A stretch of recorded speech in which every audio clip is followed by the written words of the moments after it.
Baiklah, selamat sahabat bagi kita semuanya. Apakah suara saya terdengar dengan jelas, Bapak Ibu? Terdengar dengan jelas, Pendeta. Selamat sahabat. Terima kasih untuk staf PA yang telah memberikan kesempatan yang baik bagi saya untuk membawakan renungan tutup sabat, dan terima kasih juga kepada Pendeta Reki yang telah membawakan satu pelajaran yang baik, yang mana saya juga akan hubungkan dengan firman Tuhan pada sabat sore hari ini. Sebelum kita mendengarkan firman Tuhan, kita berdoa. Bapa yang baik, Bapa dalam sorga, terima kasih banyak Tuhan, sepanjang satu hari kami merasakan berkat-Mu, mendengarkan firman Tuhan, dan merasakan bahwa Tuhan senantiasa masih mengasihi kami dalam kehidupan kami.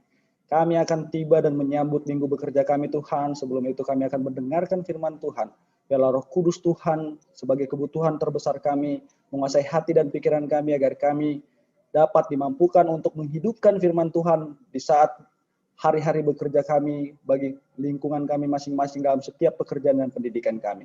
Terima kasih banyak Tuhan, di dalam nama Yesus kami mengucap syukur dan berdoa. Amin. Izinkan saya untuk share screen.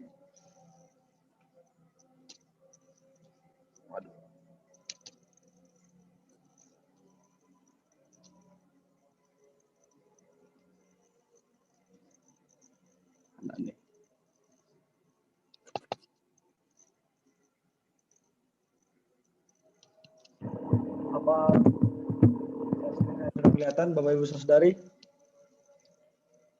Terlihat, Pendeta. Oke, baiklah. Di situasi pandemi yang membuat kita takut ini, tentunya kita sering sekali mengalami stres sama seperti yang sudah dikatakan pendeta tadi. Kita mungkin takut di dalam pendidikan kita takut akan masa depan kita takut di dalam setiap pekerjaan kita, baik yang sudah berumah tangga, mungkin yang hadir di dalam PA kali ini Bapak Ibu Saudari, kita takut apa yang akan terjadi besok. Dan ketika kita menghadapi situasi yang sangat sulit ini, kita mungkin bertanya-tanya dalam kehidupan kita, dalam hati kita, apakah Tuhan itu beserta dengan kita? Makanya judul renungan tutup sabat pada sabat hari ini saya bawakan dari pertanyaan itu. Ketika kita menghadapi sesuatu masalah menghadapi situasi yang sangat sulit, walaupun kita tidak melihat Yesus, apakah Dia bersama dengan kita? Tentunya di dalam kehidupan ini namanya hidup, pastinya kita mengalami banyak sekali masalah. Baik itu dalam pertemanan, pendidikan kita, pekerjaan kita, pelayanan kita. Akan banyak situasi-situasi yang sangat sulit membuat kita mungkin seakan-akan mau menyerah, stres, depresi, dan bertanya dalam kehidupan kita. Mari kita ingat kembali situasi di mana kita sulit, lalu kita ingat apakah kita terlebih dahulu mengingat Tuhan, meminta pertolongan dari Tuhan atau bertanya, Tuhan, apakah Engkau bersama dengan saya ketika saya dalam keadaan sulit? Mari kita buka Alkitab kita untuk menjawab pertanyaan ini. Jika kita buka Alkitab kita dalam 2 Raja-Raja pasal 6, saat peristiwa itu bangsa Israel sedang berperang melawan bangsa Aram. Bangsa Aram ini sangat sering memasuki wilayah bangsa Israel. Mereka ceritanya ini mau dijajah. Bangsa Israel, di dalam pasal itu, perikop itu, bangsa Israel ingin melakukan perjalanan pada satu tempat, tidak disebut namanya. Namun karena Tuhan memperingatkan bangsa Israel melalui hambanya Nabi Elisa, Elisa akhirnya berkata kepada Raja Israel untuk jangan pergi ke tempat itu. Setelah bangsa Aram mengetahui bahwa taktik, siasat mereka telah diketahui bangsa Israel, telah dibaca oleh bangsa Israel. Lalu Raja Aram bertanya, siapa yang berkhianat di antara kita? Akhirnya pegawai-pegawai Raja Aram berkata bahwa tidak ada yang berkhianat. Tetapi ada seorang yang bernama Elisa yang telah memberitahukan perkara itu kepada Raja Israel. Marahlah Raja Aram. Lalu Raja Aram mengirim pasukan berjalan, pasukan berkuda dan pasukan berkereta kuda hendak ingin menangkap Elisa di tempat kediaman di sebuah kampung, di sebuah kota. Lalu saat itu ketika hamba Elisa dikatakan keluar pagi-pagi, benar dia keluar dan melihat bahwa ternyata sudah banyak pasukan Aram pasukan berjalan, pasukan berkuda, dan pasukan berkereta kuda mengelilingi kota itu. Dia sangat ketakutan dan bertanya kepada tuannya, yaitu Nabi Elisa, "Tuan, apa yang harus kita lakukan? Bagaimana ini?" Mungkin dalam bahasa sehari-hari yang mampus kita. Kita sudah di antara hidup dan mati. Tinggal menunggu ajal. Tinggal menunggu kita dibunuh oleh bangsa Aram ini. Lalu Elisa dengan tenang berkata kepada bujangnya itu atau hambanya itu, "Jangan takut. Karena di pihak kita lebih banyak dari di pihak mereka daripada di pihak mereka." Lalu bujangnya ini bertanya, "Wah, bagaimana? Apa maksud tuanku ini? Siapapun tidak ada pasukan bangsa Israel, tidak ada di antara kita, tidak ada di kota ini. Mereka di Samaria. Sedangkan pasukan Aram sudah jelas ada di mata kita. Sehingga bujangnya ini merasa bingung maksud dari perkataan tuannya itu. Lalu Elisa berdoa, dia katakan dalam 2 Raja-Raja, dikatakan dalam 2 Raja-Raja pasal 6 ayat 17. Dan akhirnya Elisa berdoa kepada Tuhan, "Tuhan, saya berdoa kepadamu agar dia bisa melihat apa yang kumaksudkan tadi." Lalu Tuhan membuka mata bujangnya Elisa itu, dan akhirnya dia melihat bahwa di pegunungan itu telah penuh dengan pasukan surgawi, pasukan para malaikat dengan kuda dan kereta kuda yang penuh dengan api, nyala api. Akhirnya kalau kita baca selanjutnya, cerita selanjutnya, Elisa berdoa. Ketika dia berdoa, seluruh pasukan Aram ini dibutakan. Dan apa yang dikatakan Elisa mereka turuti. Elisa bawa mereka ke kota Samaria. Sesampai di kota Samaria, Elisa berdoa kembali untuk agar pasukan Aram ini dibukakan matanya. Dan mereka sadar dan terkejut.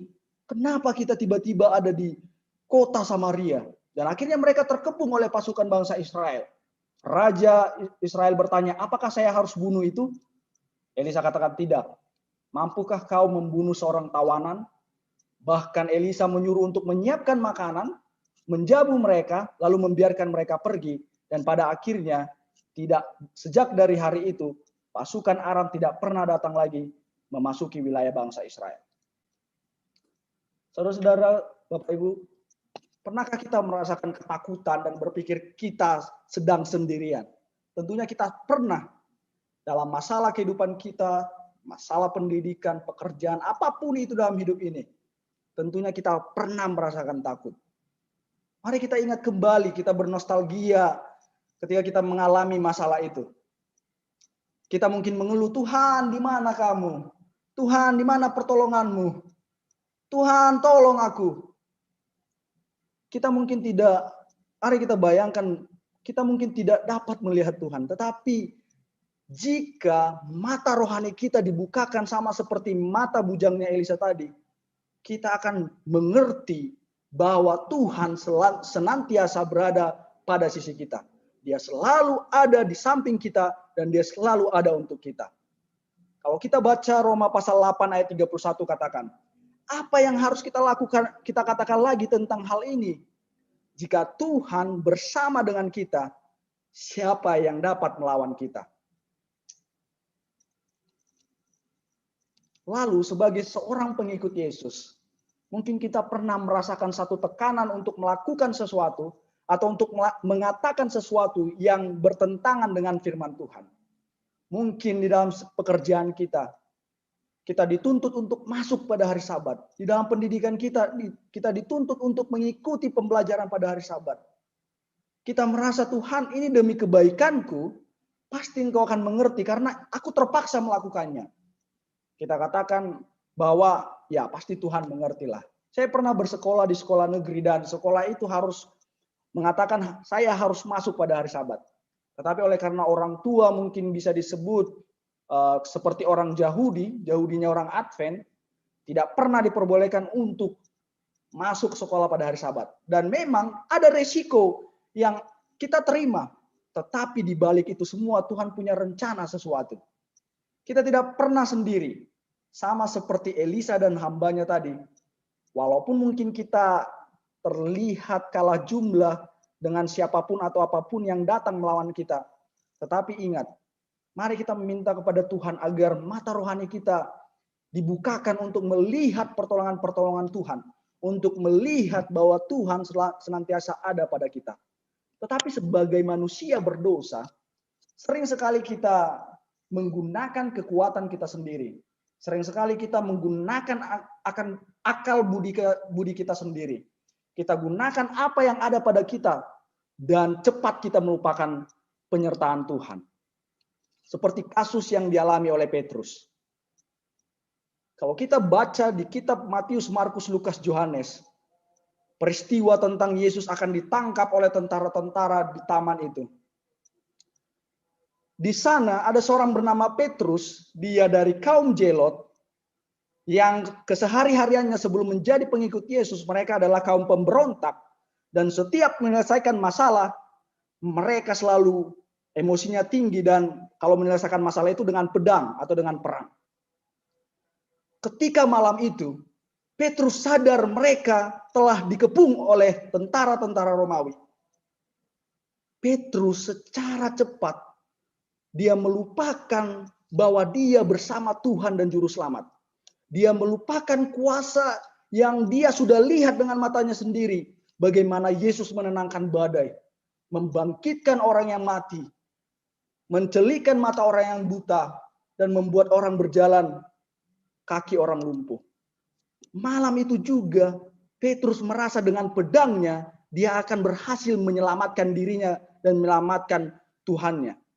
Dia lupa bahwa dia bersama dengan Tuhan yang maha dahsyat malam hari itu juga.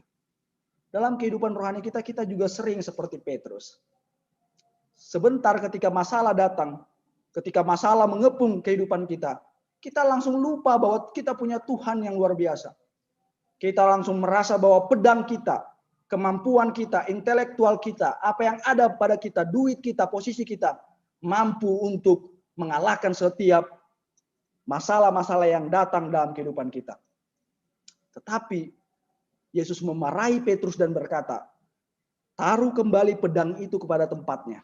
Karena siapa yang mempertahankan dirinya dengan pedang akan binasa oleh pedang. Lalu Yesus ingatkan Petrus, pikirmu atau tidakkah kau tahu bahwa kalau sekarang aku berdoa kepada Bapakku di sorga, dia akan dengan segera mengirimkan kepadaku lebih dari 12 laksa pasukan para malaikat. Yesus mengingatkan bahwa kamu pikir aku siapa, Petrus? Tidak ada yang mampu, pedangmu itu tidak akan mampu menyelamatkan kita. Pedangmu itu tidak akan mampu untuk melepaskan kita dari pasukan bangsa Romawi ini. Kita ingat Bapak Ibu Saudari bahwa Yesus tidak menyerahkan dirinya kepada penjaga itu oleh karena dia telah terkepung atau merasa sudah ditaklukkan. Tetapi Yesus sendiri tahu bahwa Allahnya, Bapaknya senantiasa bersama dengan dia. Dan pasukan para malaikat berada di bawah komandonya. Tetapi Yesus memilih untuk menyerahkan diri, mengikuti rencana Tuhan. Dan memang betul, mari kita ingat perkataan ini. Yesus senantiasa berada bersama dengan kita. Kita senantiasa selalu berdoa. Sebagai orang Kristen kita diajari untuk senang berdoa. Tetapi terkadang kita sama seperti Petrus. Contoh kecilnya ketika kita sakit kepala atau demam. Pernahkah kita berdoa, seringkah kita berdoa, bukan pernah. Seringkah kita berdoa terlebih dahulu, meminta maaf kepada Tuhan, oh Tuhan mungkin aku sakit oleh karena aku tidak bisa menjaga kesehatan, begadang tiap malam atau makan sesuatu yang salah. Lalu setelah berdoa kita mengaku pada Tuhan, kita cari obat, kita minum air hangat dan kita cari obat-obatan yang lain. Seringkah kita berdoa dulu lalu mengandalkan apa yang membuat kita bisa sehat. Memang benar, obat, makanan, minuman membuat tubuh kita sehat, membuat tubuh kita dapat hidup. Tetapi ingat Bapak Ibu Saudari, kita masih dapat hidup dan bernapas saat ini oleh karena penyertaan Tuhan. Tetapi seringkali saya melupakan Tuhan di dalam setiap perkara-perkara dalam hidup saya. Seperti Petrus, dia jelas bersama dengan Tuhan, tetapi malam itu juga karena terdesak, dia lupakan dia bersama dengan siapa. Sebagai ayat terakhir Bapak Ibu Saudari, di Mazmur pasal 118 ayat 6. Raja Daud katakan, Tuhan ada di sisiku. Saya tidak akan takut apa yang dapat diperbuat manusia terhadap aku. Di dalam minggu bekerja kita tidak tahu apa yang akan terjadi ke depan. Kita sebagai seorang manusia hanya mampu menyerahkan diri kita senantiasa kepada Tuhan. Meminta kepada Tuhan, saya siap menghadapi masalah Tuhan. Tetapi tolong bukakan mata rohani saya, agar saya senantiasa melihat bahwa pertolonganmu, bahwa kehadiranmu selamanya ada pada sisiku. Saya bawakan firman Tuhan ini dalam nama Tuhan Yesus. Tuhan memberkati. Amin. Terima kasih pendeta.